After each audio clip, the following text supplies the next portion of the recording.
Now tuning in to Earbud Media. Audio for everyone.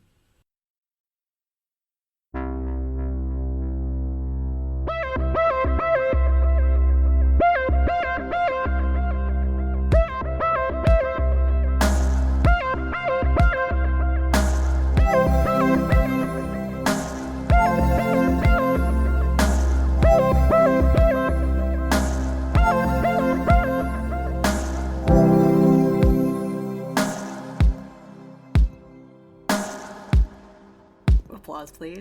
Recording. Oh, I don't know why all of a sudden today I keep thinking that my MacBook is a touchscreen, and I keep like touching it, being like, Yeah. okay, go. And I've had this thing for years. I don't know why today I'm Like, I have added powers. This has a touch screen, absolutely. Yeah. But I keep touching the screen, and it's like, no, ma'am, that's not. I'm having, ironically, the opposite problem because Oh no. the computer I've had for quite a while, it does have a touch screen. And I have gotten a MacBook for the first time in like a decade, maybe, for like a work computer. And I'm always just trying to touch it. And I'm always just trying to like get my grubby paws in there. And it does not work. Does not work. No. All my hotkeys are useless. Everything's useless.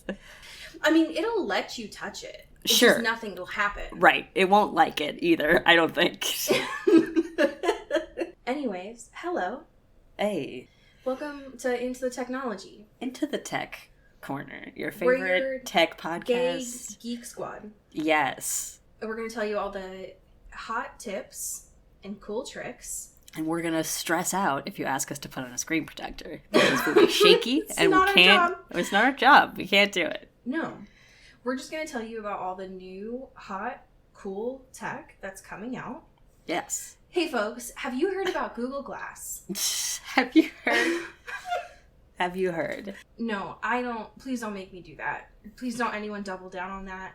No, we're here to talk about What really matters. what really matters in the world right now, especially, Yes. which is cryptids, romance, Yes. and all things queer. Yes. Couldn't have said it better myself. That's what we need as a nation to heal. Right. This is how we finally all come together, you know? Hold hands. Sit on the IKEA buy couch. Yeah. Like the Hands Across America who all just come Stop. together. Yep. And we'll just sing campfire songs like outdoor school. And we're going to do that for you, you know? So you're welcome. Yep. And yeah, you might get sticky marshmallow hands from the s'mores, but it's okay. You're Right. gonna like it. It's okay. It's part of the fun. We're all you know? gonna have sticky hands. Yeah. And they might be a little bit clammy too, but that's all right. Yeah. It's okay. Some people are just a little shy, you know? It's okay. Right. It's okay. You can link elbows if you don't want to touch hands. You know? It's all right. For sure. How are you? You sound a little Yeah. I'm a little under the weather. I am fine. Just a little cold situation. So, you know, not the sexiest of voices today, but I would argue, I would beg to differ. okay. All right. Well. I think you sound husky. All right. Well, hey. I'm just imagine me with just like a thing of scotch and like those big ice cubes, you know, just throwing it around. Just very, very Just throwing it on your walls. yeah, Just throwing making it, a fucking mess. Yeah, just messing the place up. But other than that, I'm fine. Being sick sucks, especially when we've all tried going on 3 years of not getting sick, and to get just my ass handed to me by a common cold is pretty annoying. Yeah. Listen, everyone keeps saying, like, oh, the common cold. And it's like, hey, there's a reason why we don't have a fix for that. Shit sucks. True. This is very true. But my happy thing this week is that fucking Please. search party is back, baby. The fact, okay, listen, patrons, listeners, everyone, this is how much we love you. We are recording this on Saturday. Yes.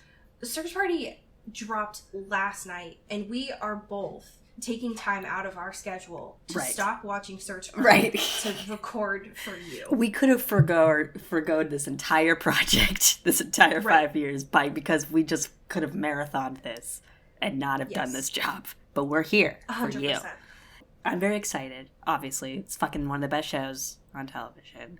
I can't wait to get that fucking theme song stuck in my head again. It's the best. And, like, also, since we're all fucking talking about, like, ooh, Twee's coming back. Ooh, the fucking Tumblr 2014 culture's coming back. Where were y'all when Search Party had Purity Ring as their theme song for 5 years?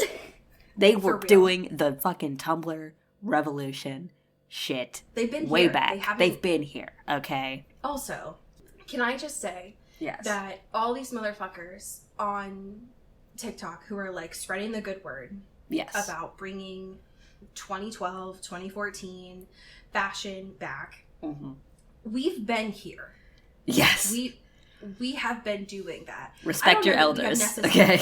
Yeah, don't cite we're here. I don't know, I would argue for myself anyways, that I haven't necessarily been spreading the good word for the past 5 years on this show. Sure. But I think in regards to the culture, you need to cite your elders. Yeah. We've been here. We've been doing the work, okay? Not just on this show, but we were part of that. Right. You don't know where we've been. You don't know what we've seen. And you don't know, you don't want to know. You don't. No, absolutely not. It's all for the best.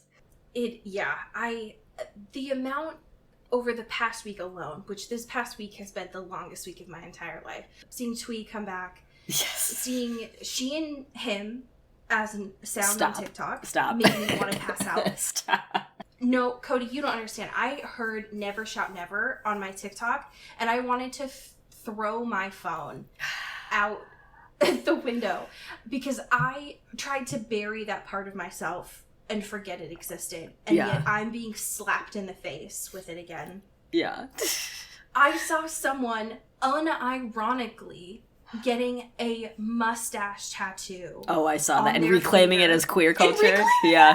Yep. That's good. Honestly, that's the best posting I've ever seen. That is God level posting right there. I feared this. Yeah. I feared all of this. That this day would come. Yeah. But I thought that we had another decade or so. Yeah. I didn't think it would be this soon. But yeah, God bless Search Party, you know? Yeah, very excited. I'm trying to take it slow. But yeah, we're trying to be good, trying to not binge it all in one go because it's very good and I don't want it to be over. But it's great so far. John Waters is in it. Everyone's having a great time and a bad time, and it's great. But yeah, how are you doing, my friend? Oh man, we are nearing pretty close to the 3-year mark of the Newtons. Let's hear it for year 3. Woo! Which means that most of our podcast will have been with this, and I think that this past week has been a little tough. Yeah. And I think that's an understatement, but I think that when trying to come up with my happy thing this week, I was struggling. Yeah, struggling. And I think that one thing I've found helpful in trying to keep myself not just treading water this week has been leaning into old things that made me happy. I wanted to dedicate just a moment for one of my happy things, which is the Parent Trap. Fuck yeah. And not the bullshit 50s one. Get that out of here. Sorry, cinephiles. No, I'm talking about the queer culture Parent Trap that I grew up with of Lindsay Lohan and her twin, Lindsay Lohan. And her secret twin, herself. By the power of cinema and magic. Right. 2 Lindsay Lohans. Right, exactly. This movie changed me. Yeah. Fundamentally. Yes, it rewired your brain. And or some could say correctly wired it. Yes, I think it correctly. I think it activated a lot of things. It activated the sleeper agent in me as a child. Exactly. And what I thought as a child was wow, they're so cool. I want to be just like them. Yeah. Oh my God. And now I'm oh, right. Got it. Listen, I always thought poker was cool specifically because of that movie. They make it look so sick. They make it look so cool.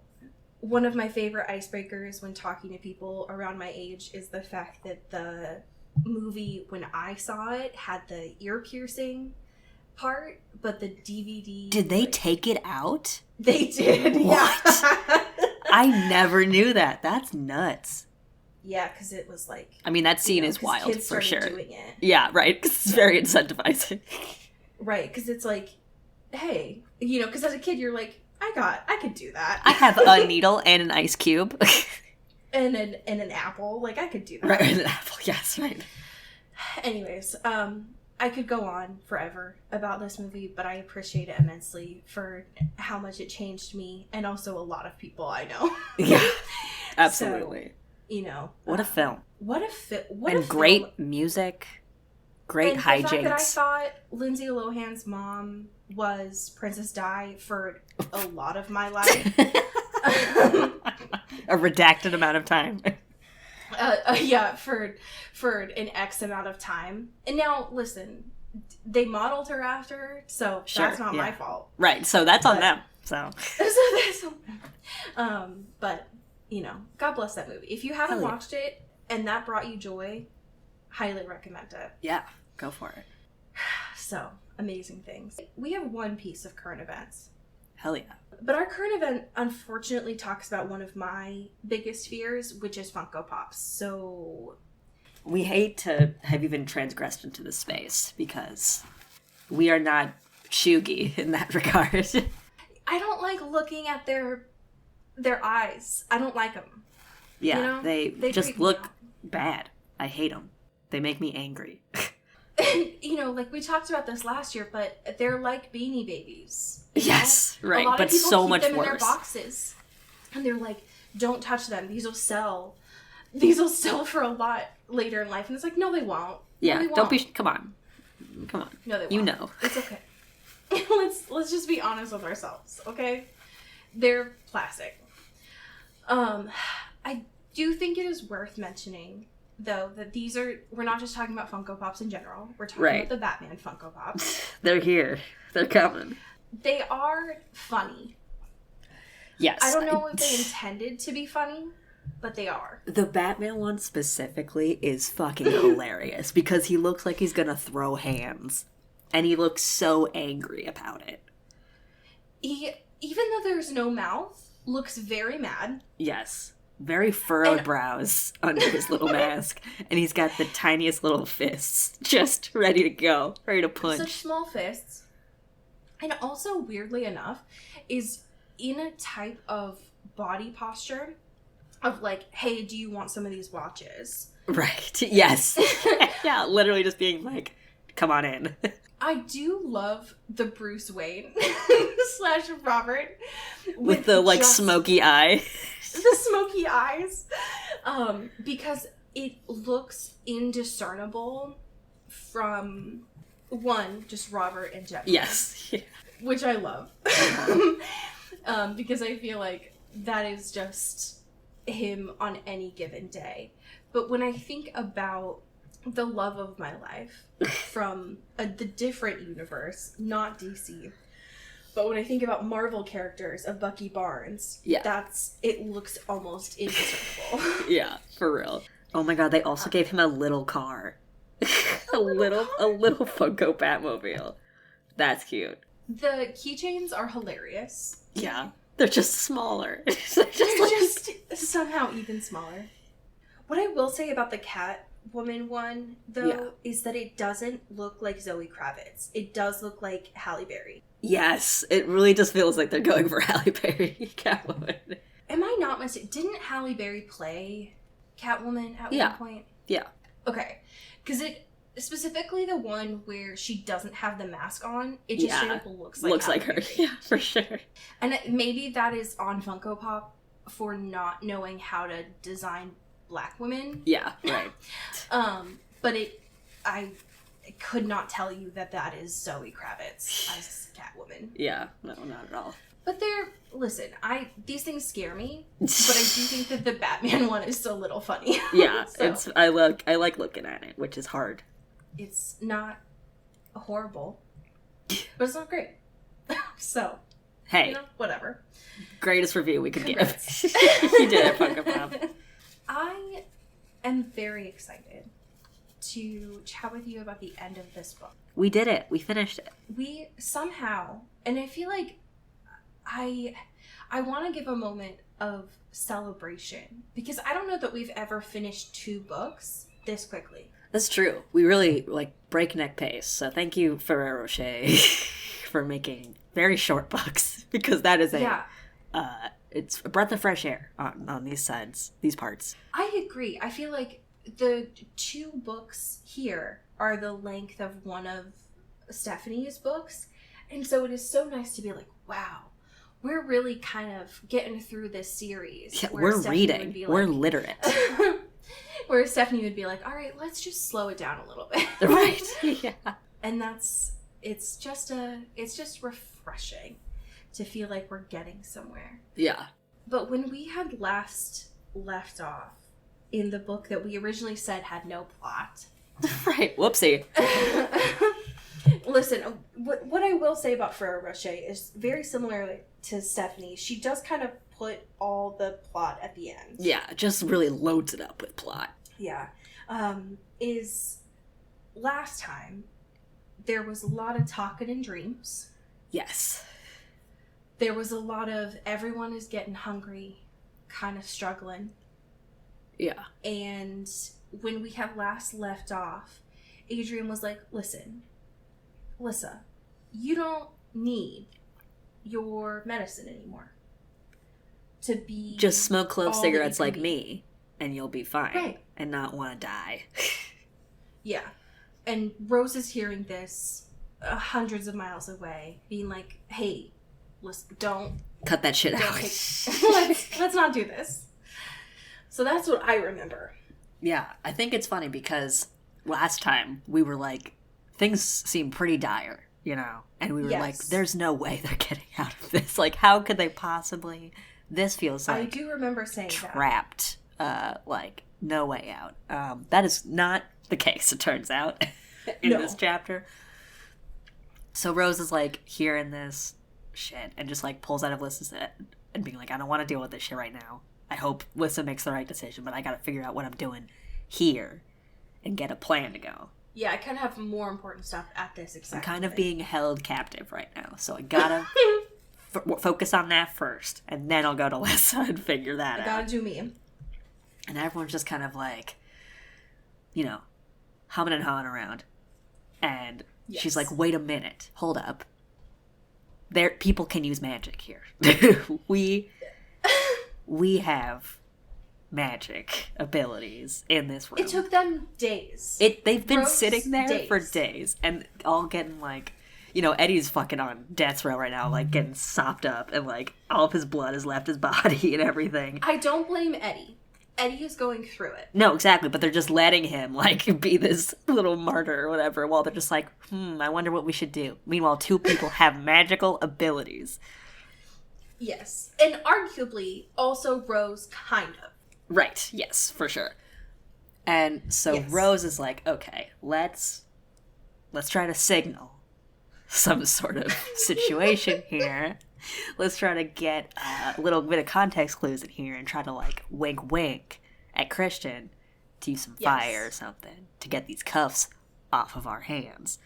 And so she does this whole dramatic thing of being like, can we get some water? My throat is burning.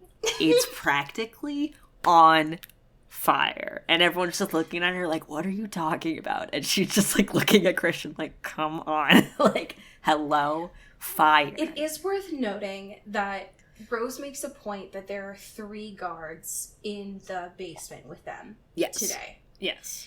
And each time that she tries to talk to Mia and Mason, the guards are like, hey, stop. Yeah, don't do it.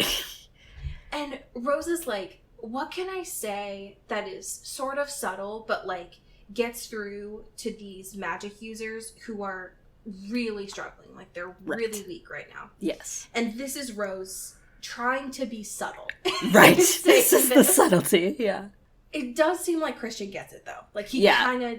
It takes a little bit. she has to make 2 references to fire and then like moves her hands behind her chair with the cups and like, this? Can we do this? And he's like, got it. I do love this though, because finally Christian's like, hey guards, I'm ready to kill someone now. I think I'm ready to be bad, and kill someone and take all their blood, please, sirs. I will do that for you, sirs. And they're like, yes.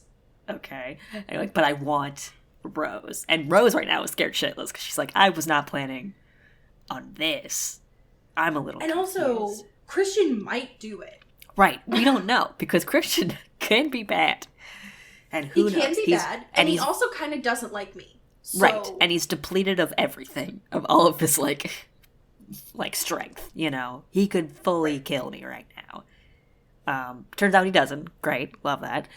No, but he does kind of pull Rose along for a minute. Yeah, he does do a little teasing, a little edging perhaps, of like literally going up and like putting his teeth like on her neck, not biting into it, but like just doing some weird sloppy kisses going on just to make it surrealistic. Meanwhile, which Rose doing into. a little, yeah, Rose is into. Obviously, we know she loves that sweet bite. You know, she's into it. Meanwhile, Christian in the back with his hand just like fuddling with the handcuffs and stuff, and melting it, which like over time keys to people because he is literally melting plastic, which has a smell, a very deliberate smell. I understand why Christian had to make this ruse look real. Yes. I get it. Right. Gotta sell it, you know? Yes. And he had to try and cover up as much as possible the sound of the melting plastic. Right. Yes. There is not really a way of covering up the smell of the burning plastic. No, not so really. Eventually, when one of these dense guards finally cues in and is like, hey, what's that smell? Rose is like, fuck, I have a second to leap up and this is where it gets a little nasty. Yeah. Take pliers and plunge them into the cheek of this dude. Ooh, God. Like, Rose. Hello? Rose. I mean, it works. Yeah, but you're sick and twisted, Rose. Really sick and twisted. And I love it. I mean, bless. This whole fight scene is, like, invigorating. It is. Especially because of the fact that Rose was kind of on the fence before and is very much like, okay, if we get out of this, we have to take up Tasha's thinking and start using magic as an offensive move. Because it works. Yeah, turns out magic very powerful. Very powerful exactly. and helpful. And better than just kicks and punches and pliers, you know. Yeah, if you have it, use it. Yeah, useful. Yes. Because the fact that it was so ingrained in them that it took days for them to be like even consider it. Yeah. Right. Is messed up. Yeah. And also too, like, you know, you don't have to be scared of bringing magic to a fist fight because they're bringing guns to a fist fight. So, you know. Yeah, these humans were ready to use a gun on teenagers. Right.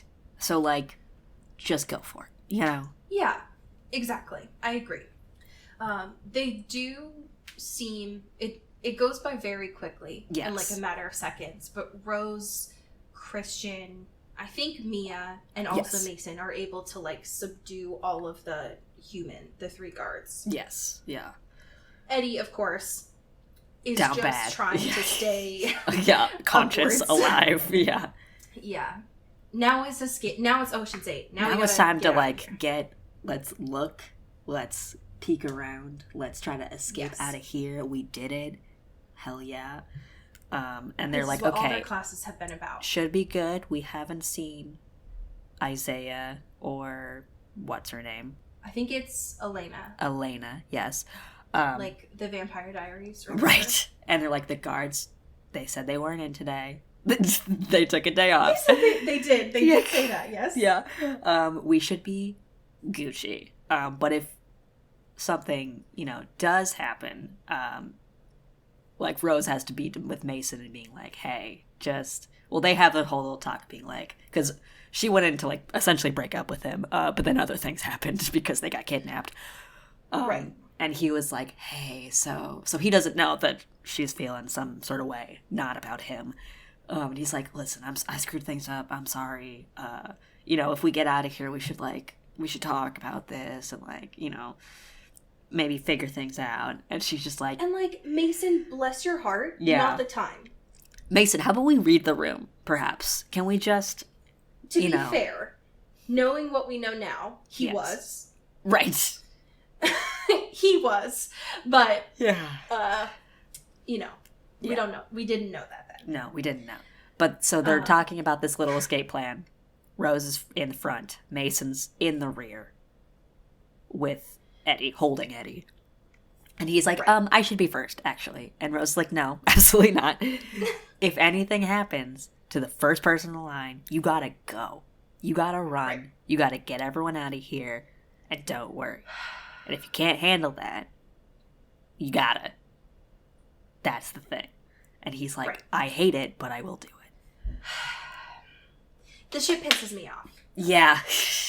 Because she straight up asks him, can you do this? Yes. Or not? And he says, I can do this. Spoiler alert, he doesn't. He can't do this. He can't. He can do it once, but he will come back and fuck it all up. So, Ferrero Rocher is doing the author thing, right? Yes. Where Rose was able to scout, like, do her class training, right? Where she scouted all the rooms in the basement, took extra time, did all of that. Just like she had fucking got on her mom's ass about, right? Yeah. But they go upstairs. Uh-oh. And like a fucking D&D adventure. Yeah. It's like, okay, we've got, everyone's weak. One person is like about to die. Do we run towards the door and escape? Or do we make sure that no one's here so that we can actually get through the door? Right. Right? Now, Rose got on her mom's ass about this. Yeah, because she was earlier in the book. Hey, it feels like you could have saved yourself a lot of trouble by checking if there's Strigoi there. Exactly. And look what we did now. Look where we are. Karma's a bitch, right? Yeah. And Mason said, if shit hits the fan, I'm going to take these two others and myself, I'm going to go and I'm not going to look back. And this motherfucker didn't do it. Yeah, guess what? Mason, a liar. So, of course, they don't check the other rooms. They go towards the door. And look who it is. It's and the two bad guys. The fucking 1,000+-year-old vampire. The most powerful guy. the most powerful, and his fucking hyena woman, right? Elena. Yes. Are like, oh, they like turn around on their swivelly chair, like, you thought. Yeah. You thought you could just walk out of here? Out of the door? You idiots. And he's literally like, children, this isn't how the game works. You're breaking the rules. And it's like, sir, is this Saw? Like, yeah, I don't like how we're phrasing this. This is not a game. I hate it. Is to him, though. Well, yes, of course. The annoying part. Yeah, it's like, sir. Yeah. Stop. I hate you.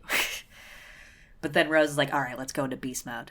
They may have expected me to be here, but they didn't expect me to have a gun. Yeah, so that's the important thing, right? It's like they all four of them, specifically Rose, had like gone through all of the guards' shit and like looted them. Yeah. And was like, okay, well, I know that this gun won't kill the vampires, but it certainly will annoy them. Yeah, it'll be very loud and will be an inconvenience. And it'll be annoying. Enough of a distraction, right? So Rose is like, beast mode. Yeah. I'm gonna shoot Isaiah and I'm gonna shoot Elena. It's not gonna do much, but it'll do enough so that they can my friends can go. And they do. But stuff doesn't really go well. No. So, fucking Rose, they're out. Rose sees Mason just drag everyone out, and the light is there. She's like, fuck yeah, they did it. I'm fucked, however, because Isaiah is still here. He's very large and scary, and is just not great. And Elena's being like, Isaiah, just kill her. You're doing like the weird villain monologue that you always do that takes so long. Just do it so we can like get this over with, because she's annoying and she ruined our great cool plan. And it's and then God, this pisses me off so much. Look who it is who comes in the door, because the doorway's open, there's light there, and yes. Mason comes in and is like, he's like, let her go or I'll kill you. Like, I have a gun. He like picks up the gun that was dropped just by Rose and is like, I'll do it, I swear. And it's like, hey, buddy, leave. This is the equivalent of a water gun. This is not a hero moment. Get the fuck out. Okay. But he wants it to be so bad. He wants it more than anything. He wants to save Rose. He wants to like be this hero. But he's not, because he's Mason. No disrespect. But you gotta understand your role here, my dude. You know? That is the reason why he went to Spokane. That is the reason why he was like fawning over Tasha, is it's like this dude wants to be part of things. He wants this bravado. And it's like, what, unfortunately, it feels not just not just aligning with the path that he is as training to be a guardian, but like, because he is so like head first, not thinking, not being zen, of just like, he goes outside of the daylight, right, outside of the thing that is supposed to be like safe, the one clear thing of safety, and like immediately Isaiah's like, ooh, nope. Let me just snap your neck real quick and kill you immediately. Because the thing is like, Isaiah will keep Rose alive. Not forever. Right. But he sees that, like, she is annoying enough to, like, not give in. That he will keep her enough as, like, a play toy. Mm-hmm. But Mason is the kind of person who's like, no, you are just getting in the way. So, gone. Bye. Yeah. Ooh. So, rip Mason. And even the part where it says, like, with an impatient sigh, Isaiah released the whole. Like, Isaiah has no thought. He was just like, you are in my way. It feels just like an inconvenient little task that he has to do, you know? Exactly. Like a burden, you know? Oh my god. Anyways, chapter 22. Welcome to Rose in beast mode. Rose is here. Holy shit, this chapter is nuts. Like, we thought this whole book so far has been like, how much trauma can Rose possibly handle?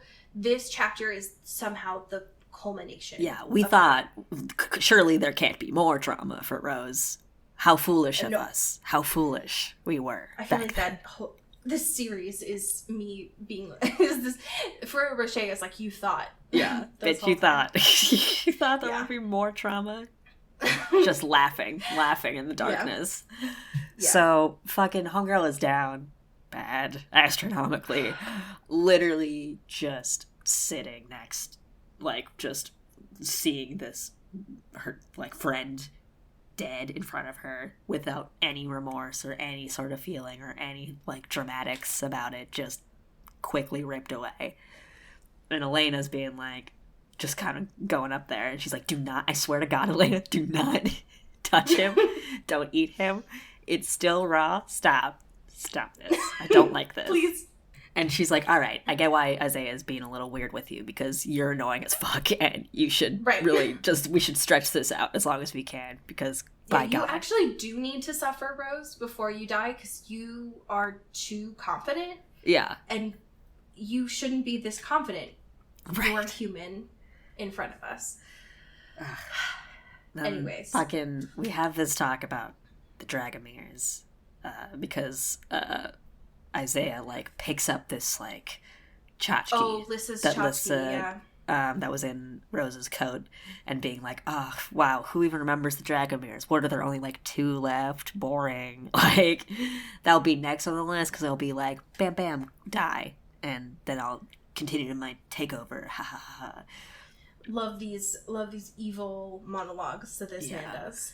And then, yeah, again, this guy really, like, comically has lengthy villain monologues in the fact that always get interrupted or always fucked over in some capacity. In this one, Aquarium just blows up inexplicably, as far as we know so far. Like things that just happen. You know how, like, glass and water and stuff just blow up sometimes? Sometimes. Especially during the middle of a monologue, a villain monologue. You know. The fish were like, hey, fuck you. Yeah, they're like, you suck, dude. Fuck y'all. And then I gotta get out of here. Immediately, like, Isaiah and Elena are, like, still, like, registering the shock, because they're like, what the fuck was that? No, Rose doesn't skip a beat. She's like, oh shit, here's a giant thing of glass that just came out of that's huge and could really fuck someone up. Let me just fucking stab this guy with it. Yes. And catch him off guard. Because during that, once the aquarium, like, bursts open, something, like, that wasn't, as if that wasn't weird enough. Right. The other thing that makes this weird, it's like, oh, yeah, Mia, got you, is the water from that moves around Isaiah's face. Oh, and it's, like, floating. Yeah. Yeah, it's, like, floating in front of his face. And again, this isn't something that they can't die from suffocation or, like, drowning. But it's annoying. Right? Yeah, it's just a pain in the ass. Like, it's just a distraction. And so during that time, Rose is like, okay, great, perfect. And grabs that glass and is just like, perfect, great, I'm gonna find his heart, like, let's do this. Yeah. When that doesn't work, we get, somehow, there is, and again, this is supposed to be just like someone's normal home. Presumably, like, the adult, like, the human guards. Yeah. There. The fireplace has an antique sword next to it. You know. And Rose Don't we all have? Yeah. Hey, listen, everyone has that. And it's like, well, the glass didn't work, so sword it is. Yeah, sword time, baby. Never trained with a sword, but I'm gonna figure it out, Gonna make this work. And is like, I can't process the pain. Right. I just gotta, like, my move. Life. Yeah. I just need to, like, do this. And get the fuck out of here. Yeah. She's just, like, trying to stab, being like, I don't know how swords work. Like, what's going on? Right. Like, kind of grazing her clothes and, like, getting closer and closer, whatever. And then, like as Isaiah is sort of kind of, like, coming back after being literally stabbed in the chest with a giant piece of glass, she, like, has this distraction moment of, like, flinch or whatever and, like, not totally being focused or whatever. And then Rose goes fucking ham and just swings and just starts slowly decapitating her. like literally, like, chopping a tree down almost, of just being, like, hacking at her neck and, like, fully going in. It's the wildest thing I've ever seen. Yes, it's one, gross, and also like the dullest sword, like, it's just, like, going so nasty. And I think that's something that, like, we will later find out, is that the sword was old and also incredibly dull, right? Like, and so it took a very long time, but finally, like, Elena is out of the equation. Yeah. And Rose is like, oh, okay, so that was Mia that helped. Right. Mia's now standing in the doorway and just, like, screaming like a banshee. What's going on? And now it is just Isaiah that I have to deal with. Yeah. She's like, all right, I'm kind of a sword pro now, so this is kind of my thing now. Yeah, it's like, I've done it once, so I can do this. I can do it again. And he's still pretty weak and on the floor, so she can just be like, let's just hack this again, baby. Yeah. Pretty seamlessly. And it just disassociates. Which yes, I don't blame her for. Fully. Yeah. To the point where it finally takes, like, Mia screaming at her and is like, Rose, he's dead. Yeah. He's gone. Stop. He's gone. You can stop. It's okay. Which is awful. That's in so many different ways. Yeah. So we know now, anyways, that Mia is okay. She's used her magic. Yes. We still don't know about Christian or Eddie. Mm-hmm. But presumably, they got out of the house anyways. Yeah. Now we just have Rose. It's just so sad. She's like still shaking, like clutching the sword next to Mason. And not very processing. Similarly to what came to my mind immediately after I read this was like the end, the end of the maze trial in HP. Yeah. Where Rose is huddled over Mason's body, still holding the sword, and is like, I can't leave him. Right. And it's not coming from, because we know her feelings about Mason, right? But she's saying this because other Strigoi might come, and it's right. And she doesn't want anyone to feed on him now that he's dead. It's a respect for his body, and also caring about him. Right. And it's terrifying. This is awful. Yeah. Then there's so much her obviously putting guilt and stuff on her and feeling the shame or whatever. But this one moment, she says, I couldn't believe I just summoned death. And it's like, Rose. And that's the thing, right? For so much of what we've seen, she's wanted the marks on her neck. She has kind of fantasized about being, I don't know that she really knew this, but she's fantasized about being like her mom, right? Yes. About being this badass guardian who can take on anything. And this is her first experience with death, and I don't know that she fully processed the fact that it's not her first experience with death, but it's her first time killing, and it's not what she wanted, and I don't know that it would have ever been, right? Yeah. But it's having darker reality than she was probably thinking, in practice. Which is that's so, to me, that is 17 in a nutshell. Yeah. Right? This is what you said you wanted, but now that you have it, it's so much worse. It's so bad. Much darker. And I think that, she said that she wanted to be this guardian, and yet I think she's finally, unfortunately, understanding that means killing. Yeah. Which is really fucked. So, finally, though, people can't, actual help that were supposed to be here. Actual help that are adults. Yes, right. Which is good.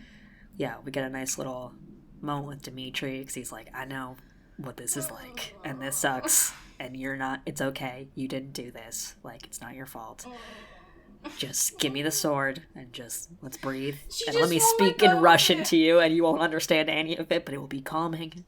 God, and there's lovely. A part, too, where she finally lets go of the sword, and she, collapses onto all fours. Yeah. And it says, she wants to cry, but she can't, and it's fuck, dude. That's real. He's just, having because she's been awake for 3-4 days now. Yeah, so exhausted. Nothing in her. Yeah, she's empty. She's just she's empty in so many different ways, and doesn't even really realize who's there. She knows Dimitri's there, and she hears someone that she thinks she recognizes, who's her mom. Yeah, but isn't really able to process everything that's going on, which is very normal. Yeah. Then we get this fun little PJ moment. We get a little Academy private jet situation. Yeah. Where they're like, all right, let's just get everyone safe and back or whatever. And she's kind of like talking to Mia, and Mia's like, oh, you know that your mom was here? Like, she was one of the people there. Are you good? Like, are you okay? And she's like, yeah, I guess I'm in shock. I don't know what's going on at all. Oh, God. And they have this nice heart-to-heart of being like, okay, Mia, your mom died, that sucks. And she's like, you should be lucky to have yours. So, and that you still do, and you should figure that out. And then her mom comes up, and it's like, hey, in her very Janine because it's fucking way. Janine. Because it's Janine, and she's like, hey, Mia said that you wanted me to see her. What do you need from... And then Rose just cries, just fully, finally lets out some sort of release of emotions, and just cries with her mom. And it's so messed up, right? Because, like, not just at the end of this chapter, but into the last chapter of the book, which is chapter 23. Yeah. It's fucked that, like, now that Rose has gone through this experience, it finally feels like Janine is able to connect with her. Yes, right. In an actually authentic way, and not just like... In an authentic way, yeah. Right? And that's so messed up because they have so much similarity anyway, and I think Rose is starting to understand that. Yeah. But it wasn't until... I don't know why, but Janine was like, it wasn't until you killed someone. Right. that I finally got you.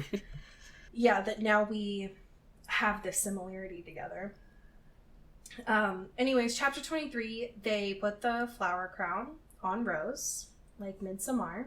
Yes. It's time, baby. Let's get some murder tattoos. She's full of trauma, and they're all just really happy about it. Yeah. This is wild. Because she even mentions too, right? She's like, this is all I wanted. I've been wanting these marks. I saw them as badges of honor. And now what they are is just permanent reminders of trauma. So, fuck this. But, tattoos, man. Cool. But hey, they're there. She did. They're there. They're there. I didn't realize that, and I don't remember how to pronounce this. Is it Monja? That's a great question. I'm not going to say it out loud because there's no way to know. There's no way to know. So, but it means lightning in Russian. Yeah. Which is why it's a jagged shape, which to me feels like the first tattoo artist fucked it up. And was like, actually, this was on purpose. Yeah, it's actually, if you look at Russian, it's lightning, which is definitely related to killing people in the vampire world. So just roll with it, Yeah. It looks cool like that. It was for intentional. Sure. It was not supposed to be a straight line. Thank you very much. I didn't fuck it up. I have never gotten a tattoo on the back of my neck. It sounds painful. Yeah, not a lot of skin there, Nope, not a lot of fat, which is what crucially, with where I have gotten tattoos, you've needed for it to hurt less. Yeah. So I don't blame Rose for being like, listen, I've had a lot of pain in my life. This hurt. I know I'm some sort of a sicko for punishment or whatever, but this does hurt actually. I know I have a punch card for the hospital here, right? But this fucking hurt. So this is cute, though. At the end, when they're all like celebrating her, I love the little Dimitri moment. It's so sweet. I hate how sweet they are, because he's just like, I've been there, and it's gonna get... Because she's like, oh, we're gonna train, right? And he's like, no, fuck no, we're not training. You need to rest and to just chill out, I love, Yeah, because, like, when she gets the tattoos, he doesn't even say anything. He's just like... Yeah.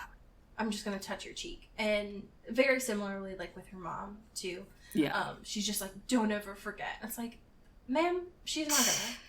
Yeah, come on. They are literally tattooed on me. I will not forget. Right. I was very grateful. I was nervous at the end of this, like, that we weren't going to hear anything about Lissa. Oh my god, yeah. It's been so long. It's been so long. And I just want the two of them, I just want my Bomb Babes to talk to each other. Please, I'm begging. And they did, which was nice. Yeah, turns out not going off her meds. Love that. Yeah, she made the right choice. Yeah. I was very concerned about that. And also, she's still very interested in being able to see Rose in her dreams. Yes. So, little fruity. Interesting. One could say it's a little fruity. She's pretty adamant about that. But then a fun little twist in the all love triangle, quadrangle, quad. I don't know. Who knows? Is that 8? There's a shape. It's a shape. Oh. Excuse me. Ooh. Is that our good friend Adrian, who's in college, who is an adult in college, is taking a semester off to chill at St. Vladimir's and learn about spirit and help Lissa with spirit. Who is a legal adult who can drink alcohol and smoke clove cigarettes. Yes. Is going to be fraternizing with minors. Yes. Cool. Sounds great. Yeah. Sounds like that could possibly not have any ramifications for them. No, I think that'll work out great. Yeah. I loved the end of this. And by love, I mean I cried. When Rose was like, hey, so I've gone through a lot of pain and trauma. Just got my tattoos. But apparently I have a clean bill of health. So I'm going to just go to practice today. Yeah, it's a practice day. I gotta do my practice, gotta do my hits. You know, the grind don't stop, baby. Exactly. And goes to see Dimitri, and Dimitri's like, Rose, no, we're not gonna practice today. No. What are you doing? It's like, we need to chat. We need to have a long Zen conversation about emotions. And she's like, that's my least favorite thing. Damn it. Everyone keeps trying to do this with me, and I don't want to do that. I just want to channel this into fighting. I just want to do my punches and my kicks and not think or feel. Why are you making me do this instead? I can't believe you've done this. I can't believe you've done this. He's saying a lot of nice things about Rose. How it's not her fault. It's not her fault, and Rose is struggling to believe that. The main important information, though, is that Dimitri told Tasha no. Ooh. You thought. We all thought. You thought. And the main reason why was because, one, he can't stop thinking about Rose. Yeah. But also, and Tasha's too into him. Tasha's too into him. Tasha's like a friend.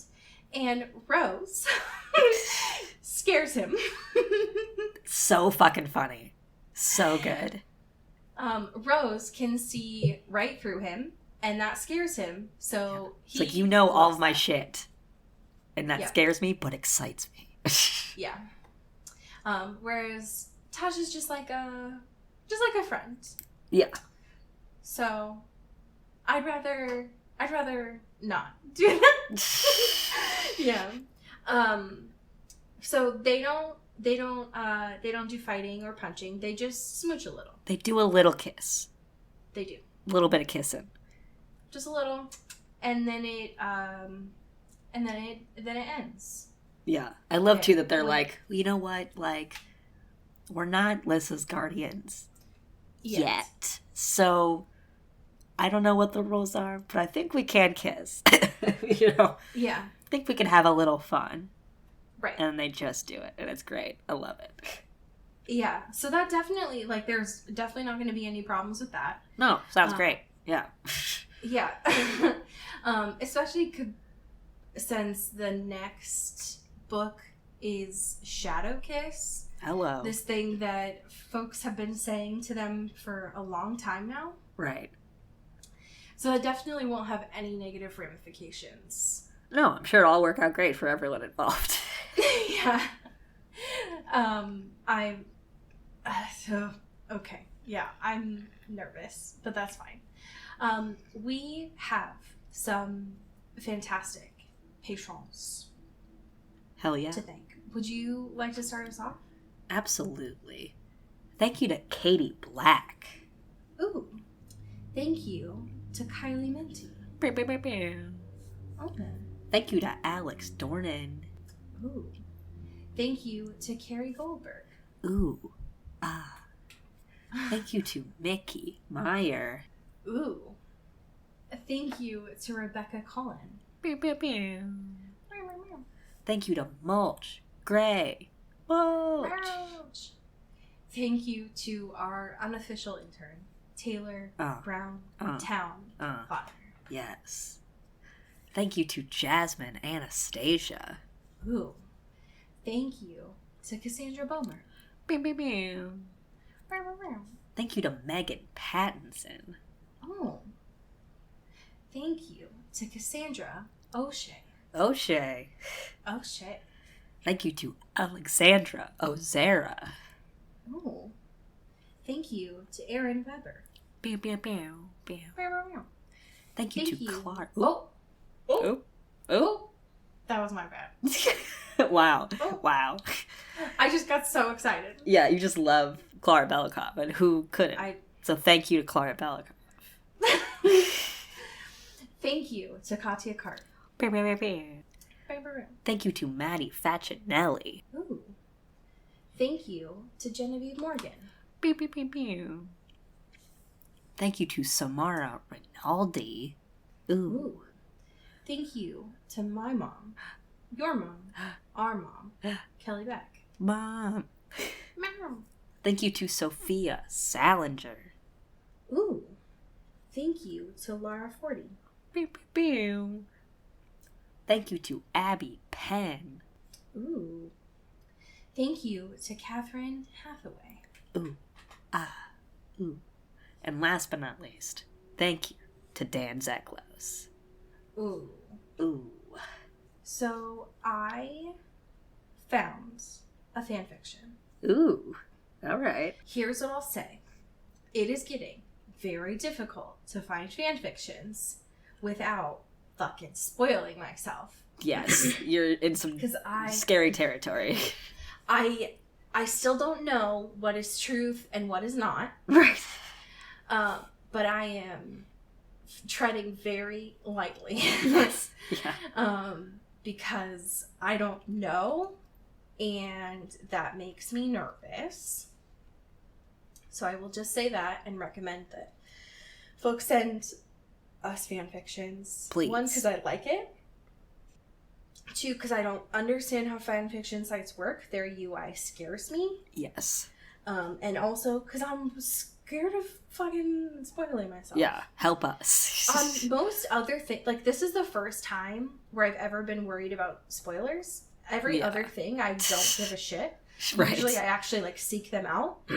But this time I actually kind of care. And I'm getting a little bit nervous. So this is a fan fiction that is titled Good Night.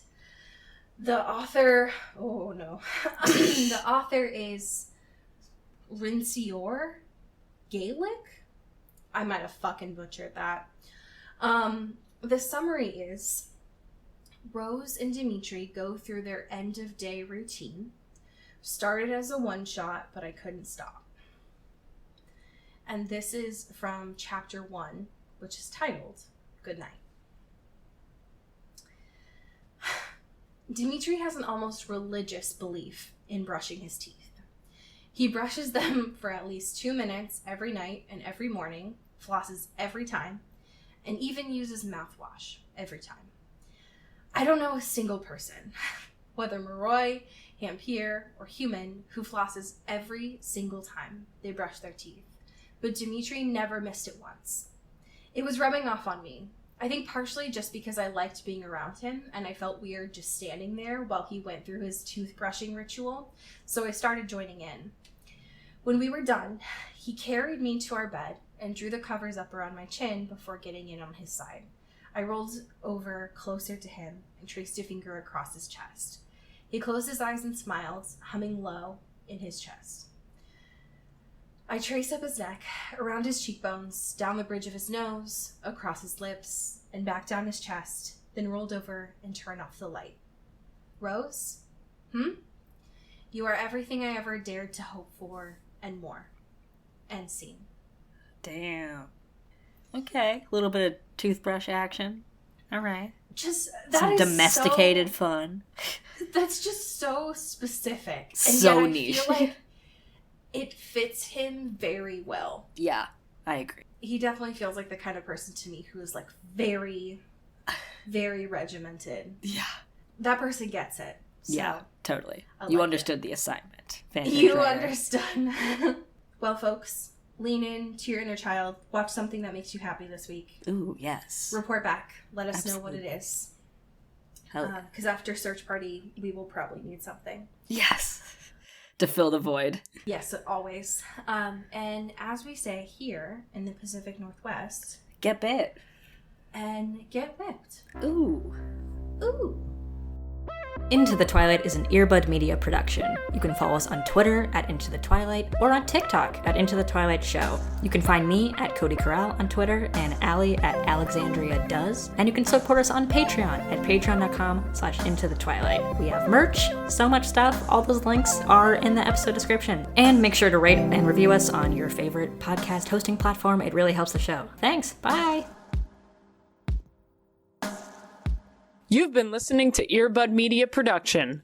Earbud Media. Audio for everyone.